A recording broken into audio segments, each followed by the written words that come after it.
Hi, my name is Dr. Eric Sokol, and I'm an assistant professor of obstetrics and gynecology and co-director of urogynecology and pelvic reconstructive surgery at Stanford University School of Medicine. Today I'm going to show you a video which illustrates an effective approach to teaching medical students in the operating room. The goals for this video are to enhance resident teaching skills in order to improve the medical student learning experiences on their operative gynecology rotations. The first portion of this instructional video will demonstrate teaching points in the preoperative period. The second portion will demonstrate teaching techniques for the intraoperative period, and the third portion of the video will demonstrate teaching techniques for the postoperative period. General points for effective teaching include early involvement, continuous participation, and postoperative follow-up. First, it is very important to introduce yourself to the medical student to mold an appropriate teaching relationship. It is important to be informal, friendly, energetic, and to try to enlist the student's participation in the operative case as early as possible. Remember that interest is infectious. So when inviting a student to participate in your case, remember to tell them to meet you in the preoperative area so that you can introduce the student to the patient and so you can tell the student how you want them to participate in your case. The next step is to introduce the medical student to the patient. When you do this, it's important to introduce the student as a medical student so that there's no confusion on the patient's part about who each medical team member is. Next, it's important to introduce the student to other members of the medical team, including other attending physicians, residents, fellows, nurses, scrub techs, and the anesthesiologist. Remember, you're now the student's learning advocate, and it's therefore up to you to ensure that the student is properly introduced and that all members of the team are willing to allow the student to participate. Also, it's important to encourage the medical student to talk with the patient to get their own history, to ask the patient questions, and to have the student listen to the patient counseling about what to expect in the operating room and afterwards. This is an appropriate time to discuss examination under anesthesia with the student and the patient. The next step for effective teaching is to go through the patient's chart with the student. In doing so, you should review the preoperative history and physical examination, including going over presenting complaints, physical examination findings, laboratory tests, and the surgical plan. You should also review any preoperative labs for the student and explain their importance. If you have time, it's also a good time to explain the consent form to medical students because obtaining informed consent is a very appropriate and important skill for medical students to learn. The next step in effective operative room teaching is to verbally explain the upcoming operation and draw pictures. This is perhaps the most important step in creating a positive learning environment for the student in the operating room because it gives the student an idea of what they're going to see, what to expect, and the anatomic reasons that the procedure is being performed. Paper towels over scrub sinks, in fact, make excellent teaching tools as they're an easy place to draw a quick picture of the ensuing operation. It's important to remember to explain the procedure step by step and, during the operation, to go over each step with the student to reinforce what they've learned.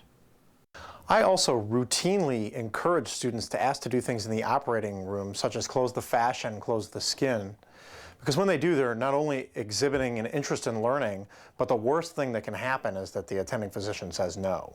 However, if students do volunteer, it makes the student pay more attention during surgery and can have a profound impact on what a student remembers about an operative case. It's also important to remember that operative experience is a necessary part of medical education, and in fact, surgery is a learned skill. So if students are asking to do things in the operating room, it's a great learning opportunity for them. And in fact, if you remember back to your own learning opportunities in medical school, you probably remember the cases where you were allowed to do things in the operating room as some of your best learning moments, and they in fact may have influenced your career choice. Students should be encouraged to help transport the patient to the operating room because this leads to a sense of increased participation on the part of the student. The first step to teaching in the operating room is actually just to introduce the student to the operating room staff. We probably all remember back when we were medical students feeling like outsiders in the operating room. Introducing students to the operating room staff will allow the other staff to also help facilitate the student's participation. Remember to tell the student to help the patient get onto the table and also to remove the cart from the room. Again, any participation that you can give to the student will be greatly appreciated. Next, explain patient positioning to the student. For instance, how to place the legs in the stirrups and the arms at the side, or how to tuck the arms in laparoscopic cases. This is one of the most overlooked portions of operating room teaching, but it's an important one. The student can also help place the sequential compression devices. They can pull their own gloves, and during this time, you can ask the student about the disease process that is being treated, helping you to assess their fund of knowledge. The point of asking these questions isn't to make the student feel uncomfortable or sweat, but to identify those areas that are important for the student to learn and to teach the student about the disease and its management. Once the patient's comfortable, either asleep or with the appropriate amount of anesthesia, you can then have the student examine the patient and explain their findings to you. This is another great learning opportunity, particularly for such things as pelvic examinations, which is often lost because physicians forget to include students in this important part of the procedure. After the exam under anesthesia, it's very helpful to students to teach them how to prep the patient properly, even if they're watching you do it, and how to properly drape the patient, and then, after that, telling the student where to stand during surgery. If you show the student these things, then there will be much less confusion after the operative case starts. Now that the patient is prepared for surgery, you can go out and scrub with the student. Hopefully by this point, the student will know how to do an appropriate surgical scrub, but if not, this is another great teaching opportunity. It also provides time to go over the various steps of the surgery and to assess the student's fund of knowledge and to teach them about the disease process and the surgical procedure they're about to see. Once the procedure starts, remember again that it's very helpful to explain each step of the surgery as it's happening and to give helpful tips, which can include such things as how to properly hold a needle driver, knot tying, how to deal with troublesome bleeding, and how to check for operative injury. Having students perform small tasks throughout the course of a surgery keeps the student interested in participating in the case and will enhance learning. Small steps that the student can perform including inserting a Foley catheter, which every student should know how to do, holding various clamps and retractors, and removing clamps as necessary. Remember to stop at the appropriate points during the case to point out surgical anatomy and to have the student feel what the primary surgeon is feeling. Again, viewing something is worth 1,000 words, but feeling something abnormal can be even more helpful to the student. At the completion of the operative case, after each surgical step has been explained as it is happening, remember to encourage the student to help with closure, packing, dressing wounds, etc. At the completion of this portion of the case, it's also good to have the student help take the drapes down. Again, remember, every step of participation will enhance the medical student's education. Often, before I sit down to write the order, I have the student come over and I have them dictate the orders to me as I write them. In this way, you can assess whether a student knows how to write postoperative orders, and this is a great teaching opportunity. You can use certain mnemonics, such as ADC vandismal or ADC vandalism, or other mnemonics that you've learned in the past for admitting diagnosis, condition, vitals, activities, nursing, diet, IV fluids, special medicines, and labs. Next, you can have the student dictate an operative note as you write it. Again, there can be helpful mnemonics, and one that I often use is by remembering a series of threes. PPP, which stands for preoperative, postoperative, and procedure. AAA, which stands for attending, assistant, and anesthesia. And the three fluids, which are IV fluids, estimated blood loss, and urine output. And then the three other things which go into the operative report, which are specimens, complications, and findings. After the student helps you write the orders and dictate the operative note as you write it, you can have the student help move the patient and then also remind the student to keep a sticker with the patient's summary because, as I always tell the student, I expect them to see the patient in the morning to write a rounding report on them as well as possibly a postoperative report, and also to write the morning orders, which do not have to be entered until you review them. Next, another overlooked but valuable teaching exercise is to make the student listen to you as you dictate your operative report. It also provides a valuable lesson on how to properly dictate, which is another learned medical skill. Again, this is an important point because all medical students will go on to become residents and they will need to do lots of dictations.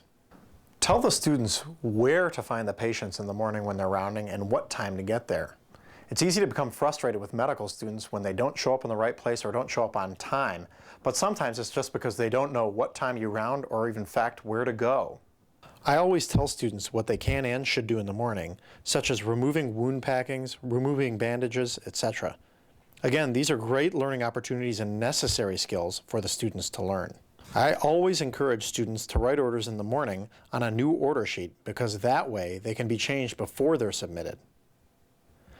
I briefly explain, usually in the operating room, the postoperative routines such as postoperative day number 1 ambulation, advancing diet, etc. I tell the student to not put charts in the doctor order slots, but to keep them in the patient slots so that I have a chance to review them before the orders are sent in. Writing orders provides very valuable learning opportunities for postoperative management for medical students, and these are great skills to teach students. Lastly, it's very important to review what the students learned. Ask the students if they have any questions about the case. This can be done after the operative case on the same day of surgery and also after rounding the next day. It's also okay to give the student homework to work on various skills. For example, I often have students make me bracelets out of sutures using two-handed knots and then one-handed knots on each side. The first day, I'll have the student make me a bracelet with repeated right-sided two-handed knots.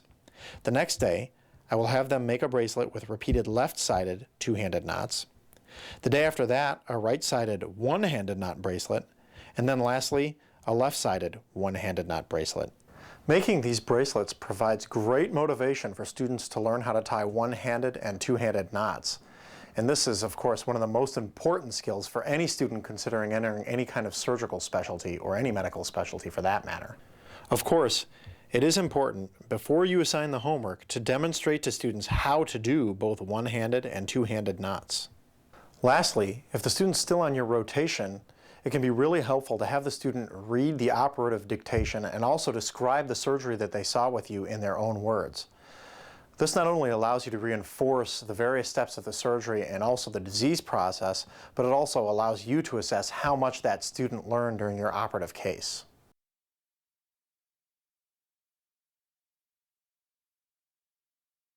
So, to review, this video is intended to show a step-by-step approach to teaching medical students in the operating room.